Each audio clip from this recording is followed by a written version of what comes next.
ಶ್ರೀ ಗುರವೇ ನಮಃ. ಶ್ರೀ ಗಣೇಶಾಯ ನಮಃ. ಶ್ರುತಿ ಸ್ಮೃತಿ ಪುರಾಣಾನಾಂ ಆಲಯಂ ಕರುಣಾಲಯಂ ನಮಾಮಿ ಭಗವತ್ಪಾದಶಂಕರಂ ಲೋಕಶಂಕರಂ. ಸನಾತನ ಹಿಂದೂ ಧರ್ಮದ ಉಳಿವಿಗೆ, ಇದರ ಬೆಳವಿಗೆ ಹಾಗೂ ಇದರ ಬೆಳಕಿಗೆ ಕಾರಣೀಕರ್ತರಾದಂತಹ ಆದಿಗುರು ಶ್ರೀ ಶಂಕರ ಭಗವತ್ಪಾದಾಚಾರ್ಯರ ಜಯಂತಿ ಈ ದಿನ.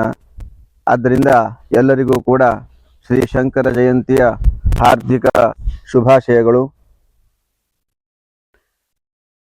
ಶಂಕರಾಚಾರ್ಯರು ಅಂದರೆ ಈ ಒಂದು ನಷ್ಟವಾಗ್ತಾ ಇದ್ದಂತಹ ಈ ಸನಾತನ ಧರ್ಮವನ್ನು ಉಳಿಸಿದಂಥವರು.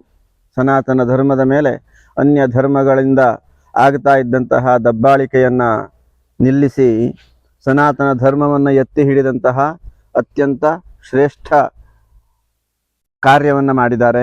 ಅವರು ಮಾಡಿದಂತಹದ್ದು ಯಾವ್ಯಾವುದು ಅಂತ ನಾವು ಹೇಳಿ ಮುಗಿಸುವುದಕ್ಕೆ ಸಾಧ್ಯ ಇಲ್ಲ, ಅಷ್ಟೊಂದು ಕಾರ್ಯವನ್ನು ಅವರು ಮಾಡಿದ್ದಾರೆ. ಶ್ರೀ ಶಂಕರರ ಜನನ ಕೇರಳದ ನಂಬೂದರಿ ಬ್ರಾಹ್ಮಣ ಕುಟುಂಬದಲ್ಲಾದದ್ದು. ಅವರು 788ನೇ ಇಸ್ವಿಯಲ್ಲಿ ಜನ್ಮ ತಾಳಿದ್ದು ಎಂಬಂತಹ ಒಂದು ಉಲ್ಲೇಖ ಇದೆ. ಅವರು ಕೇರಳದ ಕಾಲಟಿಯಲ್ಲಿ ಜನಿಸಿ ಮಾತೆಯಿಂದ ಸನ್ಯಾಸ ದೀಕ್ಷೆಗೆ ಅಪ್ಪಣೆಯನ್ನು ಪಡೆದು ಬಾಲ್ಯದಲ್ಲಿಯೇ ಗುರುವನ್ನು ಅರಸಿ ಹೊರಟಂತಹ ಶ್ರೀ ಶಂಕರರು ನರ್ಮದಾ ತೀರದಲ್ಲಿ ಗೋವಿಂದ ಭಗವತ್ಪಾದಾಚಾರ್ಯರ ಮೂಲಕ ಸನ್ಯಾಸ ದೀಕ್ಷೆಯನ್ನು ಪಡೆದುಕೊಳ್ತಾರೆ. ಸನ್ಯಾಸ ದೀಕ್ಷೆಯನ್ನು ಪಡೆದಂತಹ ಶ್ರೀ ಶಂಕರರು ಮಾಡಿದಂತಹ ಕಾರ್ಯಗಳು ಅನೇಕಾನೇಕ. ಭಗವಾನ್ ಶಂಕರರು ಸನ್ಯಾಸ ದೀಕ್ಷೆಯನ್ನು ಪಡೆದ ನಂತರದಲ್ಲಿ 8ನೇ ವರ್ಷಕ್ಕೆ ಅಷ್ಟವರ್ಷೇ ಚತುರ್ವೇದಿ ದ್ವಾದಶೇ ಸರ್ವಶಾಸ್ತ್ರವಿತ್ ಷೋಡಶೇ ಕೃತವಾನ್ ಭಾಷ್ಯಂ ಅಂತ 8 ವರ್ಷದಲ್ಲಿ 4 ವೇದಗಳು ಅವರ ಕಂಠದಲ್ಲಿ, ಅವರ ನಾಲಿಗೆಯಲ್ಲಿ ನಲಿದಾಡ್ತಾ ಇದ್ವಂತೆ. ಇನ್ನು 12ನೇ ವರ್ಷಕ್ಕೆ 6 ವೇದದ ಅಂಗಗಳು ಎಂಬುದಾಗಿ ಹೇಳಿರುವಂತಹ ಎಲ್ಲ ಶಾಸ್ತ್ರಗಳು ಕೂಡ ಅವರಿಗೆ ಕರತಲಾಮಲಕವಾಗಿತ್ತಂತೆ. ಹಾಗೆಯೇ 16ನೇ ವರ್ಷಕ್ಕೆ ಉಪನಿಷದ್ ಭಾಷ್ಯಗಳು, ಹಾಗೆಯೇ ಭಗವದ್ಗೀತಾ ಭಾಷ್ಯ, ಪ್ರಸ್ಥಾನತ್ರಯ ಭಾಷ್ಯ, ಹೀಗೆ ಭಾಷ್ಯಗಳನ್ನೆಲ್ಲವನ್ನು ಕೂಡ ರಚನೆ ಮಾಡಿ ನಮಗೆ ಕೊಟ್ಟಿದ್ದಾರೆ. ಇನ್ನು ಶ್ರೀ ಶಂಕರರು ನಮಗೆ ಕೊಟ್ಟಂತಹ ಸ್ತೋತ್ರ ಸಾಹಿತ್ಯ ಅಪಾರ, ಅದನ್ನು ಲೆಕ್ಕ ಹಾಕಲಿಕ್ಕೆ ಸಾಧ್ಯವಿಲ್ಲದಷ್ಟು ಸ್ತುತಿಯನ್ನು ಮಾಡಿದ್ದಾರೆ. ಗಣೇಶನಾದಿಯಾಗಿ ಎಲ್ಲ ದೇವರ ಸ್ತುತಿಯನ್ನು ಕೂಡ ಗಣಪತಿ, ಶಿವ, ವಿಷ್ಣು, ಲಕ್ಷ್ಮೀ ನೃಸಿಂಹ, ಅನ್ನಪೂರ್ಣೇಶ್ವರಿ, ಸುಬ್ರಹ್ಮಣ್ಯ, ಗಂಗಾ, ಶಿವಾನಂದ ಲಹರಿ, ಭಜ ಗೋವಿಂದಂ, ಗೋವಿಂದಾಷ್ಟಕ, ಹೀಗೆ ಒಂದಲ್ಲ ಎರಡಲ್ಲ, ಅದನ್ನು ಹೇಳುವುದಕ್ಕೆ ಸಾಧ್ಯ ಇಲ್ಲ. ಅಷ್ಟೊಂದು ಭಕ್ತಿ ಸಾಹಿತ್ಯವನ್ನು ನಮಗೆ ಶಂಕರರು ಕೊಟ್ಟಿದ್ದಾರೆ. ಅವರು ಅಷ್ಟೇ ಅಲ್ಲದೆ ಇನ್ನು ಸಾಧಿಸಿದ್ದು ಹೇಳುವುದಕ್ಕೆ ಮುಗಿಯುವಂತಹದ್ದಲ್ಲ. ದೇಶದ ಮೂಲೆ ಮೂಲೆಯನ್ನು ಕೂಡ ಕಾಲ್ನಡಿಗೆಯಲ್ಲೇ ಅವರು ಸಂಚಾರ ಮಾಡ್ತಾ ಇದ್ದಂತಹದ್ದು. ಈಗಿನಂತೆ ಯಾವುದೇ ಒಂದು ವಾಹನ ಸೌಕರ್ಯ ಇಲ್ಲದೇ ಇದ್ದಂತಹ ಕಾಲದಲ್ಲಿಯೇ ಅವರು ತಮ್ಮ ಜೀವಿತಾವಧಿಯ 32 ವರ್ಷದಲ್ಲಿ ಇಡೀ ಭೂಮಂಡಲವನ್ನ ಇಡೀ ಭಾರತ ದೇಶವನ್ನ ಕಾಲ್ನಡಿಗೆಯಲ್ಲಿ ಸಂಚಾರ ಮಾಡಿ ನಮ್ಮ ಸನಾತನ ಧರ್ಮವನ್ನ ಕಟ್ಟಿ ಬೆಳೆಸಿದಂತಹದ್ದು ಅವರ್ಣನೀಯವಾದಂತಹದ್ದು. ಶ್ರೀ ಶಂಕರರು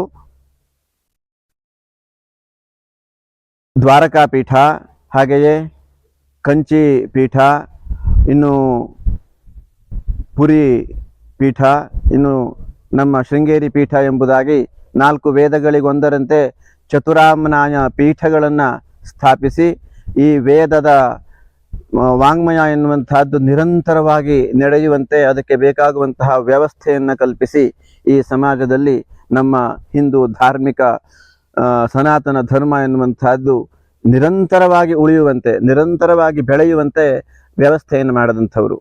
ಅಷ್ಟೇ ಅಲ್ಲದೆ ಈಗ ಮೊನ್ನೆ ಬಂದಂತಹ ಅದ್ಭುತವಾದಂತಹ, ವರ್ಣಿಸಲು ಅಸಾಧ್ಯವಾದಂತಹ ಉತ್ತರಾಖಂಡದ ಪ್ರವಾಹದಲ್ಲಿ ಕೇದಾರನಾಥ ದೇವಾಲಯ ಮುಚ್ಚಿ ಹೋಗುವಷ್ಟು ನೀರು ಹೊರೆದು ಬಂದರೂ ಕೂಡ ಆ ದೇವಾಲಯಕ್ಕೆ ಒಂದು ಮುಕ್ಕಾಗದೆ ಇರುವಷ್ಟರ ಮಟ್ಟಿಗೆ ಅದ್ಭುತವಾಗಿ ಕೇದಾರನಾಥವನ್ನ ಪುನಃ ಸ್ಥಾಪನೆ ಮಾಡಿದ್ದು ಶ್ರೀ ಶಂಕರರು ಎನ್ನುವಂತಹದ್ದು.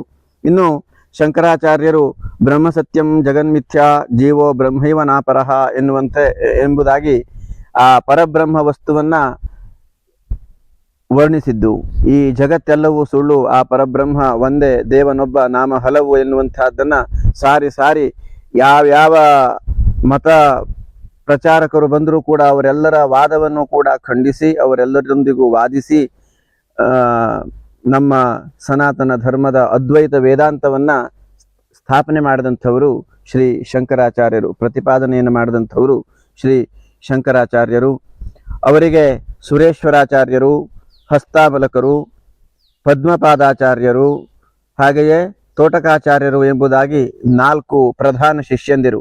ಈ 4 ಶಿಷ್ಯಂದಿರನ್ನು ಕೂಡ ತಮ್ಮ ಈ 4 ಆಮ್ನಾಯ ಪೀಠಗಳಲ್ಲಿ ಪೀಠದ ಉತ್ತರಾಧಿಕಾರಿಗಳನ್ನಾಗಿ ಮಾಡಿ ಆ ಪೀಠ ಎನ್ನುವಂತಹದ್ದು, ಆ ಒಂದು ಗುರು ಪರಂಪರೆ ಎನ್ನುವಂತಹದ್ದು, ನಮ್ಮ ಧಾರ್ಮಿಕ ಧರ್ಮಾಚರಣೆ ಎನ್ನುವಂತಹದ್ದು, ವೇದ ಪರಂಪರೆ ಎನ್ನುವಂತಹದ್ದು ನಿರಂತರವಾಗಿ ನಡೆಯುವುದಕ್ಕೆ ಬೇಕಾದಂತಹ ವ್ಯವಸ್ಥೆಯನ್ನು ಮಾಡಿದವರು ನಮ್ಮ ಆದಿಗುರು ಶಂಕರ ಭಗವತ್ಪಾದಾಚಾರ್ಯರು. ನಮ್ಮ ಶಂಕರರನ್ನ ನಾವು ಎಷ್ಟು ಸ್ತುತಿಸಿದರೂ ಸಾಲದು. ಶ್ರುತಿ ಸ್ಮೃತಿ ಪುರಾಣಾನಾಂ ಆಲಯಂ. ಅವರು ಶ್ರುತಿ ಸ್ಮೃತಿ ಪುರಾಣ ವೇದ ತರ್ಕ ಶಾಸ್ತ್ರ ಎಲ್ಲದರ ಆಲಯವಾಗಿದ್ದರು. ಎಲ್ಲವೂ ಕೂಡ ಅವರೊಳಗೆ ಸೇರಿಕೊಂಡಿತ್ತು. ಇನ್ನು ಅವರ ಕರುಣೆ ಅಪರಿಮಿತ. ಆ ಕರುಣೆ ಇದ್ದದ್ದರಿಂದಲೇ ಅವರು ಅಷ್ಟೊಂದು ಸ್ತೋತ್ರವನ್ನ, ಭಕ್ತಿ ಸಾಹಿತ್ಯವನ್ನ ನಮಗೆಲ್ಲ ಕೊಟ್ಟು ಹೋಗಿದ್ದಾರೆ. ಹೀಗೆ ಶಂಕರರು ತಮ್ಮ ಜೀವಿತಾವಧಿಯ ಅಂತ್ಯದವರೆಗೂ ಕೂಡ ಸನಾತನ ಧರ್ಮದ ಉಳಿವಿಗೆ, ಬೆಳವಣಿಗೆಗೆ ಕಾರಣೀಕರ್ತರಾಗಿ ಅಂತ್ಯದಲ್ಲಿ ಅವರು ತಮ್ಮ ಜೀವನವನ್ನ ಆ ಭಗವಂತನಲ್ಲಿಯೇ, ಕೈಲಾಸದಲ್ಲಿಯೇ ದೇಹ ಸಮೇತರಾಗಿ ಹೋದರು ಎನ್ನುವಂತಹದ್ದು ಉಲ್ಲೇಖವಿದೆ. ಹೀಗೆ ಶಂಕರಾಚಾರ್ಯರನ್ನ ಶಂಭು ಅರ್ಥಾತ್ ಶಿವನ ಅವತಾರ ಎನ್ನುವಂತಹದ್ದು, ಶಿವನೇ ಶಂಕರರಾಗಿ ಭೂಮಿಯಲ್ಲಿ ಅವತರಿಸಿ ಬಂದು ಸಂಚರಿಸಿ ಈ ರೀತಿಯಾಗಿ ಭಕ್ತರನ್ನು ಉದ್ಧಾರ ಮಾಡಿದ್ದು ಎನ್ನುವುದಕ್ಕೆ ಅಜ್ಞಾನಾಂತರ್ಗಹನ ಪತಿತಾನಾತ್ಮ ವಿದ್ಯೋಪದೇಶೈಃ ತ್ರಾತುಂ ಲೋಕಾದ್ ಭವದವ ಶಿಖಾ ತಾಪ ಪಾಪಚ್ಚಮಾನಾನ್ ಮುಕ್ತ್ವಾ ಮೌನಂ ವಟವಿಟಪಿನೋ ಮೂಲತೋ ನಿಷ್ಪತಂತಿ ಶಂಭೋರ್ಮೂರ್ತಿಶ್ಚರತಿ ಭುವನೆ ಶಂಕರಾಚಾರ್ಯ ರೂಪ. ಅಜ್ಞಾನಾಂತರ್ಗಹನ ಪತಿತಾನ್, ಈ ಅಜ್ಞಾನವೆಂಬಂತಹ ಮಹಾ ಅಡವಿಯಲ್ಲಿ ಬಿದ್ದು ಒದ್ದಾಡುತ್ತಿರುವಂತಹ, ಸಂಸಾರವೆಂಬಂತಹ ಕಾಳ್ಗಿಚ್ಚಿನಲ್ಲಿ ನೊಂದು ಬೆಂದು ಭಸ್ಮವಾಗ್ತಾ ಇರುವಂತಹ ಈ ನಮ್ಮೆಲ್ಲರನ್ನ ಉದ್ಧರಿಸುವುದಕ್ಕೋಸ್ಕರವಾಗಿ ಆತ್ಮವಿದ್ಯೆ ಎನ್ನುವಂತಹದ್ದು, ತತ್ವಮಸಿ ಎನ್ನುವಂತಹ ಒಂದು ಮಹಾವಾಕ್ಯದ ಅರ್ಥವನ್ನು ನಮಗೆ ತಿಳಿಸುವ ಮೂಲಕವಾಗಿ ಆತ್ಮವಿದ್ಯೆಯನ್ನ ನಮಗೆ ತಿಳಿಸಿ ತನ್ಮೂಲಕವಾಗಿ ನಮ್ಮನ್ನ ಉದ್ಧಾರ ಮಾಡಿದಂಥವರು ಶ್ರೀ ಶಂಕರರು.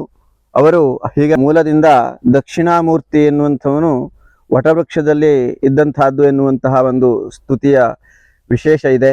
ಆ ರೀತಿಯಲ್ಲಿ ದಕ್ಷಿಣಾಮೂರ್ತಿಯೇ ಮೌನವನ್ನು ಧರಿಸಿದಂತಹ ದಕ್ಷಿಣಾಮೂರ್ತಿ ಮೌನವನ್ನ ಬಿಟ್ಟು ಮೂರ್ತ ರೂಪನಾಗಿ ಎದ್ದು ಬಂದು ಶಂಕರಾಚಾರ್ಯರ ರೂಪದಿಂದ ಈ ಭೂಮಿಯನ್ನೆಲ್ಲ ಸಂಚರಿಸಿ ನಮ್ಮನ್ನೆಲ್ಲ ಉದ್ಧರಿಸಿದ್ದಾರೆ ಎಂಬಂತಹ ಒಂದು ಉಲ್ಲೇಖ ಇಲ್ಲಿ ಗಮನಾರ್ಹ ವಿಶೇಷವಾದಂತಹದ್ದು. ಆ ರೀತಿಯಲ್ಲಿ ಆ ಭಗವಾನ್ ಶಂಕರರು ನಮ್ಮೆಲ್ಲರಿಗೂ, ಹಿಂದೂ ಸನಾತನಿಗಳಿಗೆ ಇನ್ನೂ ಧೈರ್ಯ, ಸ್ಥೈರ್ಯ ಇತ್ಯಾದಿಗಳೆಲ್ಲವನ್ನೂ ಕೂಡ ನೀಡಿ, ಯಾಕೆಂದ್ರೆ ಈಗ ಆಗ್ತಾ ಇರುವಂತಹ ಒಂದು ಅನ್ಯ ಮತೀಯರ ಒಂದು ಪ್ರಭಾವ ಎನ್ನುವಂತಹದ್ದು ಹಿಂದೂ ಧರ್ಮವನ್ನ ತುಳಿಯುವುದಕ್ಕೆ ಪ್ರಯತ್ನ ಮಾಡ್ತಾ ಇದ್ದಾರೆ. ಆದರೆ ಅಂತಹ ಮಹಾತ್ಮರಾದಂತಹ ಶಂಕರರು ಸ್ಥಾಪಿಸಿದಂತಹ ಈ ಎಲ್ಲ ಮಠಗಳ ಶಕ್ತಿ, ಅವರ ಆ ವೇದ ವಾಂಗ್ಮಯದ ಶಕ್ತಿ ನಮ್ಮ ಈ ಧರ್ಮವನ್ನ ನಂಬಿದ ನಮ್ಮೆಲ್ಲರನ್ನೂ ಕೂಡ ಕಾಪಾಡುವಂತಾಗಲಿ ಎಂಬುದಾಗಿ ಆ ಶಂಕರರನ್ನ ಸ್ಮರಿಸುತ್ತಾ, ಆ ಪರಮೇಶ್ವರನಲ್ಲಿ ಬೇಡುತ್ತಾ ಎಲ್ಲರಿಗೂ ನಮಸ್ಕಾರ. ಇನ್ನೂ ನಮ್ಮ ಚಾನಲನ್ನು ಸಬ್ಸ್ಕ್ರೈಬ್ ಮಾಡದೇ ಇದ್ದವರು ಸಬ್ಸ್ಕ್ರೈಬ್ ಮಾಡಿ, ಲೈಕ್ ಮಾಡಿ, ಕಾಮೆಂಟ್ ಮಾಡಿ ನಮಗೆ ಮಾರ್ಗದರ್ಶಕರಾಗಿ ಎಂಬುದಾಗಿ ಪ್ರಾರ್ಥನೆಯನ್ನು ಮಾಡ್ತಾ ಎಲ್ಲರಿಗೂ ನಮಸ್ಕಾರ.